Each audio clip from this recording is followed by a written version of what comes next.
নমস্কার বন্ধুরা, কেউ ভিডিওটা স্কিপ করবে না, পুরোটা দেখো। এগুলো কি দেখে চিনতে পারছো? চিনতে পারলে অবশ্যই কমেন্ট করো। তো আমরা গ্রামের মানুষরা অনেক কষ্টে সৃষ্টে জীবন কাটাই। তো বাজার থেকে বেশ দাম দিয়ে একটা তরমুজ কিনে এনেছিলাম। সেই তরমুজের খোসাটাই ফেলে দিতে ইচ্ছে করলো না, তাই তরমুজের খোসাগুলো হালকা করে ছাড়িয়ে নিলাম, ওপরের সবুজ অংশটা। তারপরে শিলপাটায় জিরে, লঙ্কা, রসুন, আদা দিয়ে বেটে নিলাম।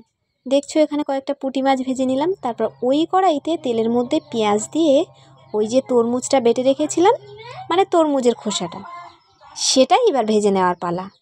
এবার নুন হলুদ মিশ্রণ করে তরমুজের খোসাটা কড়াইয়ের ওপর দিয়ে হালকা ভেজে নিলাম। বেশ 15 থেকে 20 মিনিট অল্প আঁচে ভেজে নিলাম।